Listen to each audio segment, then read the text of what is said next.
Good morning everyone. Welcome to PW only IAS. दोस्तों, ministry of commerce and industry का एक data आया है। ये डेटा हमें ये बता रहा है कि भारत जो रशिया से तेल इंपोर्ट करवाता है वो पिछले 38 महीने में सबसे कम स्तर के ऊपर यहाँ पे जा चुका है। जैसे अगर हम बात करें तो रशिया का शेयर भारत के क्रूड इंपोर्ट में एक महीने पहले तक लगभग 34% था, पर अब ये कम होकर 25% से भी नीचे यहाँ पर आ चुका है। अगर हम नंबर्स की टर्म में बात करें ना, तो अभी भी भारत जो तेल मंगाता है, क्रूड ऑयल जो हम ऑयल इंपोर्ट करते हैं वहाँ से, वो $2.7 बिलियन देखने को मिलेगा, जो कि पिछले 38 मंथ्स के अंदर सबसे कम नंबर देखने को मिलेगा। अगर हम इसको कंपेयर करते हैं एज़ कम्पेयर टू आपका दिसंबर 2024 के हिसाब से, तो ये नंबर आपको 15% में इसमें कमी देखने को मिलेगी। अब सवाल आता है कि सर, अगर रशिया से हम कम तेल मंगा रहे हैं, क्या कहीं और से हम ज़्यादा तेल मंगा रहे हैं? The answer is yes. हम ज़्यादा तेल अब हमने यूएसए से मंगाना यहाँ पे स्टार्ट कर दिया है। वो नंबर्स भी हमारे सामने जो आए हैं, उसमें आप नोटिस कर पाओगे कि इंडिया ने $570 million worth of oil USA से इंपोर्ट करवाया दिसंबर 2025 में, राइट। अगर हम बात करें तो इसको अगर हम कंपैरिजन करेंगे पिछले एक साल में दिसंबर 2024 के हिसाब से, तो वो नंबर आपको 31% आपको ज़्यादा देखने को मिलेगा। हालांकि नवंबर 25 में और भी ज़्यादा तेल मंगाया था, उसके मुकाबले थोड़ी कमी है, बट दिसंबर 2024 के हिसाब से यहाँ पे नंबर कई गुना हमारा यहाँ पे बढ़ता हुआ देखने को मिल रहा है। एंड इनफैक्ट अगर हम बात करें तो नवंबर मंथ में तो हमारा 7 महीना हाई था इन केस ऑफ यूएसए से हम जो इंपोर्ट करवा रहे हैं। तो डोनाल्ड ट्रंप जो एक बात कह रहे हैं, बार बार बोल रहे हैं कि हाँ, भारत रशिया से तेल मंगाना बंद कर देगा और इसीलिए भारत के ऊपर जो टैरिफ है वो 50% से कम करके 18% किया गया है। इसको भारत ने ना ही एक्सेप्ट किया है ना ही डिनाई किया है, बट जो डेटा दिखा रहा है वो यही दिखा रहा है कि रशिया से तेल हमने इंपोर्ट करवाना धीरे धीरे करके हमने कम कर दिया है। अब बहुत सारे experts, in fact state bank of India SBI ने भी यहाँ पे अपनी रिपोर्ट निकाली है, एंड हमारे जो मिनिस्ट्री के ऑफिशियल्स हैं उन्होंने भी बात की है कि अगर हम यूएसए और वेनेजुएला से तेल मंगाते हैं ना, तो भारत के लिए थोड़ी दिक्कत वाली बात होने वाली है। क्यों? क्योंकि एक्चुअली पहली बात तो जो यूएसए है या वेनेजुएला है, वो भारत से काफ़ी ज़्यादा दूर है, तो उस वजह से खर्चा बढ़ जाता है। दूसरी बात, जो तेल है वो भी महंगा है, रशिया से सस्ता तेल हमें मिलता था। तो इनफैक्ट यहाँ पे स्टेट बैंक ऑफ इंडिया ने तो ये बोला है कि अगर हमें वेनेजुएला वाले $10 से $12 पर बैरल का अगर हमें डिस्काउंट दें, तभी हमें कुछ उससे सेंस बनती है। अगर नॉर्मल रेट के ऊपर वेनेजुएला ने हमें दिया, तो भारत को काफ़ी ज़्यादा नुकसान यहाँ पे होगा, ऐसा स्टेट बैंक ऑफ इंडिया का यहाँ पे कहना है। अगर डेटा की बात करें तो जब हमने रशिया से तेल मंगाते थे, वो लगभग $470 पर टन का हमारा पेमेंट था, और अगर यूएसए से मंगाते तो ये 500 से भी ज़्यादा हमारा नंबर देखने को मिल जाता है। तो यानी कि यूएसए और वेनेजुएला से तेल मंगाना हमारे लिए घाटे का सौदा है, ऐसा यहाँ पर स्टेट बैंक ऑफ इंडिया यहाँ पे कह रहा है। अब देखो, एक चीज़ मुझे पहले डिस्कस करनी थी। अब ये सारा जो मैंने बात कही, ये डेटा है ministry of commerce and industry का, ये डेटा है स्टेट बैंक ऑफ इंडिया का, ये है हमारे मिनिस्ट्री ऑफ ऑफिशियल्स ने जो डेटा जहाँ पे कोट किया है। मैंने इसमें कोई भी ऐसी बात नहीं ऐड की जो यहाँ पे मैंने खुद की तरफ से ऐड करी। कल कुछ बच्चे कमेंट्स में लिख रहे थे, एक बच्चा कह रहा है कि सर आप बीजेपी की तारीफ करते हो, एक कह रहा है नहीं नहीं आप हमेशा बीजेपी के अगेंस्ट बोलते हो। देखो, जो डेटा है मैं तो वही आपके सामने प्रेजेंट कर रहा हूँ। अब ये तो सरकार ने ही डेटा दिया है, ministry of commerce and industry ने, और मैं आपसे एक्सपेक्ट ये करूँगा कि जब हम किसी फैक्चुअल मुद्दे पे बात कर रहे हैं, तो आप भी फैक्ट्स के साथ डिस्कस करें, राइट? और बेटर ये होगा कि आप लोग, जो मैं एंड में आपसे एमसीक्यू क्वेश्चन पूछता हूँ, आप उनके आंसर करो। मैंने नोटिस किया कि जो बच्चे ये कमेंट कर रहे हैं कि हाँ, सरकार के अगेंस्ट बोलो, सरकार के फेवर में बोलो, उन्होंने अभी तक कोई भी, कभी भी उन्होंने एमसीक्यू का आंसर नहीं दिया जो मैं लास्ट में पूछता हूँ। तो देखो यार, ऐसे थोड़ी तैयारी होगी नहीं है। आप यूपीएससी एग्जाम की तैयारी कर रहे हो, बहुत ही रैशनल ढंग से चीज़ों को पढ़ा करो, रैशनल ढंग से चीज़ों को अंडरस्टैंड किया करो, और जो होमवर्क दिया जाता है उनको अच्छे से करा करो, राइट? दोस्तों, डेट है आज की 7 फरवरी 2026, एंड आप सभी का स्वागत है आज के प्रीलिम बूस्टर न्यूज़ डिस्कशन में। पहला जो टॉपिक आज हमें डिस्कस करना है वो स्टार्टअप रिकॉग्निशन फ्रेमवर्क के बारे में डिस्कस करना है। देखो, आप में से जो भी बच्चे मेरे से इकोनॉमी पढ़ते हैं, तो आपको पता होगा कि मैं हमेशा स्टार्टअप का चैप्टर जब स्टार्ट करता हूँ, तो वहाँ पर हम इसकी डेफिनेशन से स्टार्ट करते हैं, है ना? और डेफिनेशन जब हमने स्टार्टअप की लिखी है ना अपने नोट्स के अंदर, वहाँ मैंने आपको 4 क्राइटेरिया दिए थे, राइट? अब इन क्राइटेरिया में थोड़ा बदलाव हुआ है। देखो, सुनना मेरी बात को। स्टार्टअप अब किसको बोलेंगे? पहली चीज़, वो जो एंटिटी भारत में रजिस्टर्ड होनी होनी चाहिए as a private limited company, right? इसके अलावा उसको स्टार्ट हुए 10 साल से कम टाइम हुआ होना चाहिए। एक होता है कि वो कुछ इनोवेशन कुछ कर रहा हो। अब यहाँ पे जो चौथा वाला पार्ट है ना, इसमें बहुत बड़ा बदलाव है। यहाँ पर ना पहले क्या होता था, अगर किसी कंपनी का जो टर्नओवर है, वो 100 करोड़ से कम है, तो यहाँ पर उसको हम स्टार्टअप में काउंट करते थे। पर अब ये नंबर बढ़ के 100 करोड़ अब 200 करोड़ हो चुका है, ठीक है? तो किसी भी फाइनेंशियल ईयर के अंदर अगर आपका टर्नओवर 200 करोड़ को क्रॉस कर जाता है, तब आप अपना स्टार्टअप नहीं रहते। तो अगर आपका हर साल 200 करोड़ से कम है, तो उस केस में आपको स्टार्टअप काउंट होगा। तो चेंज क्या हुआ है? चेंज ये हुआ है कि 100 करोड़, जो 100 करोड़ वाली बात थी, अब वो 100 करोड़ ना रह के अब वो 200 करोड़ यहाँ पे हो चुकी है। पहला बड़ा चेंज तो ये। दूसरा बड़ा चेंज आप ध्यान रखना, एक होते हैं आपके डीप टेक स्टार्टअप्स। सर ये क्या होते हैं डीप टेक्नोलॉजी स्टार्टअप्स? देखो नाम में है ना डीप टेक्नोलॉजी। कुछ ऐसे स्टार्टअप्स होते हैं जिनको हमें काम करवाने के लिए बहुत सारी फंडिंग चाहिए, और टेक्नोलॉजी के लिए, एआई के लिए, है ना, जो इस सेक्टर में काम करेंगे। अब डीप टेक्नोलॉजी स्टार्टअप्स को रिसर्च एंड डेवलपमेंट के ऊपर बहुत सारा पैसा खर्चा करना पड़ता है, और इनको बहुत टाइम लगता है अपना रेवेन्यू लाने के लिए और बाकी सारी चीज़ें एक तरह से आने के लिए। तो इनके लिए ना जो ईयर्स रहेंगे, नंबर ऑफ ईयर्स, वो 20 ईयर्स रहेंगे। इस बात का आप ध्यान रखेंगे, ये 10 ईयर्स नहीं होगा, यहाँ पे 20 ईयर्स होगा। तो तीन बड़े बदलाव हैं सिंपल भाषा में कहने का मतलब। पहली चीज़ है कि जो नॉर्मल स्टार्टअप्स के लिए क्या किया गया है, 100 करोड़ की जगह नंबर कर दिया गया है 200 करोड़। ठीक है, नॉर्मल स्टार्टअप के लिए 10 साल ही है, नॉर्मल स्टार्टअप के लिए यही रहेगा। पर अगर आप मान लो आप एक डीप टेक स्टार्टअप हो, तो वहाँ के लिए जो टाइम पीरियड है वो 20 साल कर दिया गया है, और जो आपका एनुअल टर्नओवर लिमिट है वो 300 करोड़ कर दी गई है। ये बदलाव आपको ध्यान रखना, ठीक है ना? डीप टेक के लिए 20 साल 300 करोड़, नॉर्मल स्टार्टअप के लिए 10 साल 200 करोड़। ये दो चेंजेस करे गए हैं। डीप टेक स्टार्टअप के लिए अलग क्यों है? क्योंकि रिसर्च एंड डेवलपमेंट में खर्चा होता है, रेवेन्यू लेट आता है, इसको हम बोलते हैं लॉन्ग जेस्टेशन पीरियड। पैसा आपने आज लगाया पर रिजल्ट आने के अंदर बहुत लंबा टाइम लगेगा, तो हम आपको स्टार्टअप बोलेंगे, ताकि आपको स्टार्टअप के फायदे जो हैं वो यहाँ पर मिलते रहें। सर क्या कुछ और भी बदलाव हुआ है? हाँ जी, एक बदलाव यहाँ पर और भी है, उस बात को आप अंडरस्टैंड करिएगा। पहले ना क्या होता था, केवल और केवल प्राइवेट एंटिटीज, मतलब कंपनीज, लिमिटेड लाइबिलिटी पार्टनरशिप्स और पार्टनरशिप्स यही एलिजिबल थी। बट अब ये आकर जो कोऑपरेटिव्स होते हैं उनको भी एलिजिबल कर दिया गया है। यानी कि आपके मल्टी स्टेट या स्टेट रजिस्टर्ड जो कोऑपरेटिव सोसाइटीज हैं, अब वो भी स्टार्टअप कहलाई जा सकती हैं। तो इस बात का ध्यान रखना। तो तीन बड़े बदलाव हुए हैं, स्टार्टअप की डेफिनेशन में चेंज, डीप टेक स्टार्टअप को अलग से कैटेगरी बनाना, और कोऑपरेटिव्स को इंक्लूड करना। ये तीन चेंजेस आपको अपने नोट्स के अंदर कर लेने हैं। आई होप ये बात आपको समझ आ गई होगी कि सेम बात मैंने यहाँ पर भी लिख दी है, ताकि आपको कोई समस्या यहाँ पर ना आए। बाकी आप लोग जानते ही होंगे, ये सेम बात यहाँ भी लिखी हुई है कि DPIT, department for promotion of industry and internal trade, ये हमारी डीपीआईटी है जो स्टार्टअप्स को रिकॉग्नाइज करती है, एंड इनको बहुत सारे फायदे मिलते हैं इस रिकॉग्निशन के। जैसे for example 100% income tax exemption मिलता है इनको प्रॉफिट्स के ऊपर 3 कंसेक्टिव ईयर्स के लिए under the income tax act of 1961। Plus at the same time इनको रेगुलेशंस में थोड़ी छूट मिलती है कि इनको यहाँ पे कैश फ्लो स्टेटमेंट्स यहाँ पे नहीं बनाने होते। उसी तरह से हमारे जो अलग अलग सपोर्ट सिस्टम्स हैं, अलग अलग स्कीम्स के माध्यम से, जैसे startup India, Atal innovation mission, generation next support for innovative startups, and आपका Nidhi, national initiative for developing and harnessing innovation, ये सारे फायदे इनको यहाँ पे देखने को मिल जाएंगे। बाकी स्टार्टअप इंडिया को स्टार्ट हुए 10 साल से ज़्यादा का टाइम हो चुका है।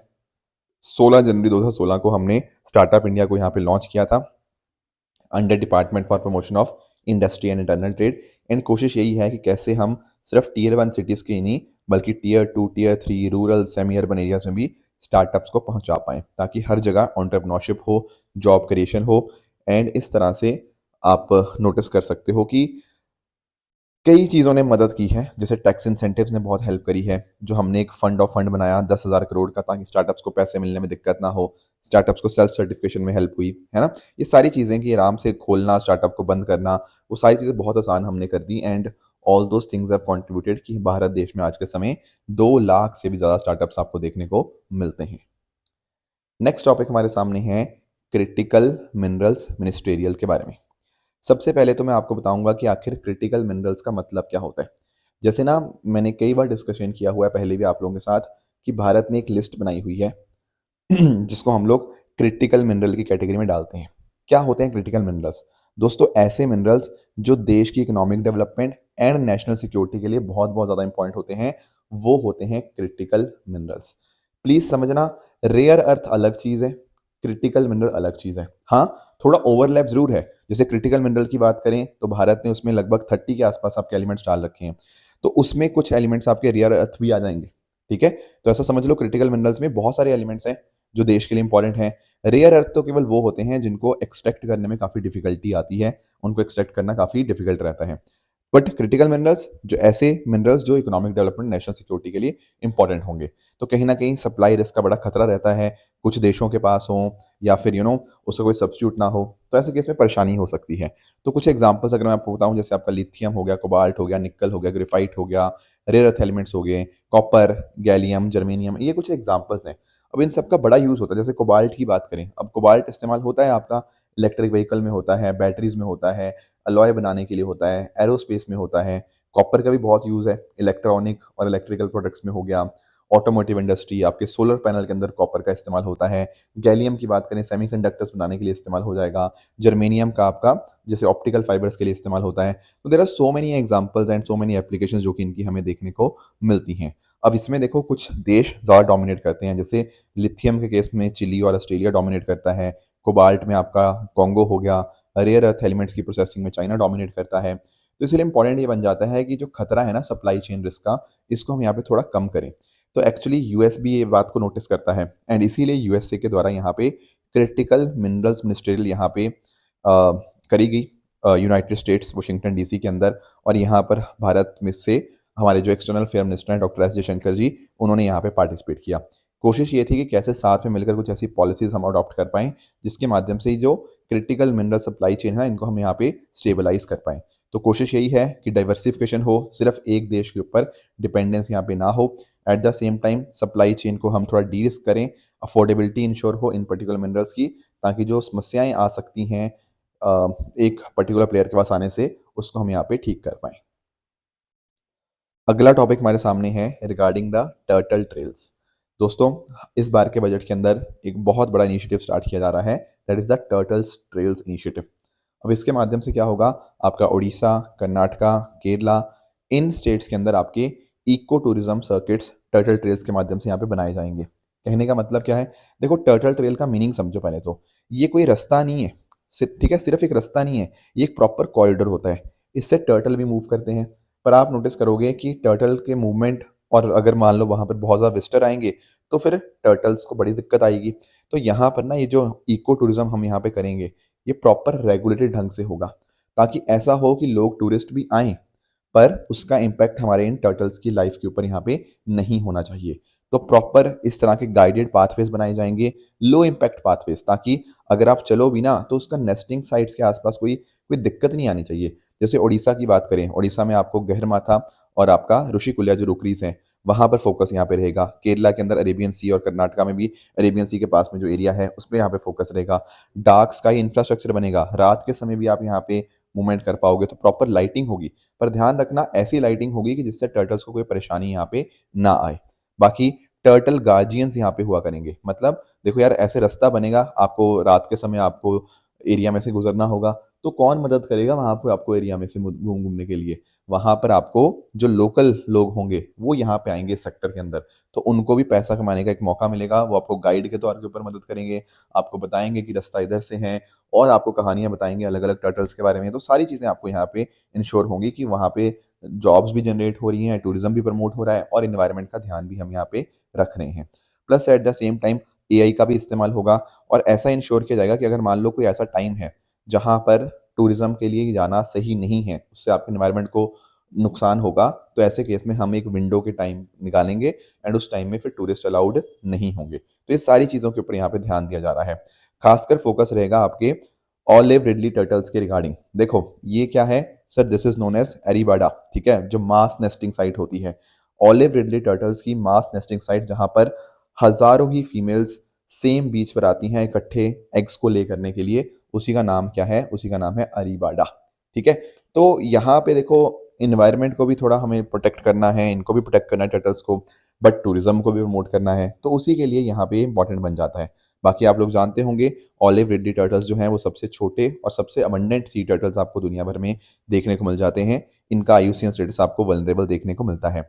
बाकी साथ ही साथ सी ग्रास की हेल्थ को मेंटेन करने के लिए, ठीक है, ओशन को इंश्योर करने के लिए, और बहुत सारे न्यूट्रिएंट्स जो है ना वो बीच इकोसिस्टम तक अब लेके आते हैं अपने एग्स के माध्यम से। बट कहीं ना कहीं कोस्टल इरोजन होने से, अपने जो फिशिंग नेट्स हो गया उनके अंदर आने से, इलीगल पोचिंग की वजह से इनके ऊपर खतरा आ जाता है। तो हमारी कोशिश यही है कि यार देखो, इनको भी खतरा ना आए but at the same time tourism भी प्रमोट होता रहे। तो ये कुछ बातें थी टर्टल ट्रेल्स के बारे में जो इस बार के बजट में जिनके रिगार्डिंग इनिशिएटिव की बात करी गई है। आगे आएंगे नेक्स्ट टॉपिक की तरफ, that is your frontier Nagaland territorial authority. इसको मैं समझाता हूँ कि आखिर ये मुद्दा क्या है। देखो, होता पता क्या है, आप लोगों को पता होगा कि हमारी कोशिश ये रहती है कि देखो, लोगों के जो राइट्स हैं, कुछ कस्टमरी राइट्स होते हैं, वो प्रोटेक्टेड रहें। राइट। कई बार नॉर्थ ईस्ट से बात उठती है ऑटोनॉमी की, ठीक है, कि हमारे पास ज़्यादा पावर होनी चाहिए लोकल लोगों के पास, ये अक्सर आवाज़ उठती रहती है। अब यहीं पर ना आप नोटिस कर पाओगे, हमें फोकस करना है नागालैंड में। नागालैंड में ना ये आप 6 डिस्ट्रिक्ट देखो, मॉन, लोंगलेंग, ट्वेंसेंग, शामाटोर, ठीक है, किफिरी एंड आपका नॉकलाक। ये आपके 6 डिस्ट्रिक्ट्स आपको देखने को मिलते हैं। ये 6 डिस्ट्रिक्ट्स में बनाई गई है क्या, फ्रंटियर नागालैंड टेरिटोरियल अथॉरिटी। अब पॉइंट आता है कैसे बनी। देखो, यहाँ पर 3 पार्टी साथ में आई, एक तो हमारी मिनिस्ट्री ऑफ होम अफेयर्स, एक नागालैंड की सरकार और एक ईस्टर्न नागालैंड पीपल ऑर्गेनाइजेशन। इन तीनों ने मिलकर यहाँ पर फ्रंटियर नागालैंड टेरिटोरियल अथॉरिटी के लिए रास्ता यहाँ पे खोल दिया कि हाँ चलो ये बनेगा, ये एग्रीमेंट हुआ है इनके बीच में। अब क्या होगा, इस एग्रीमेंट के अंतर्गत 46 सब्जेक्ट्स जो होंगे वो फ्रंटियर नागालैंड टेरिटोरियल अथॉरिटी के पास जाएंगे, यानी कि लोकल अथॉरिटीज के पास पावर यहाँ पे दी गई है। अब ध्यान से देखना, इसको आप 6 शेड्यूल के साथ कंफ्यूज मत करना, क्योंकि देखो 6 शेड्यूल में कौन आता है, 6 शेड्यूल में आता है असम, मेघालय, त्रिपुरा, मिजोरम। नागालैंड नहीं आता आपका 6 शेड्यूल के अंदर, ये बात आप ध्यान रखिएगा, ठीक है।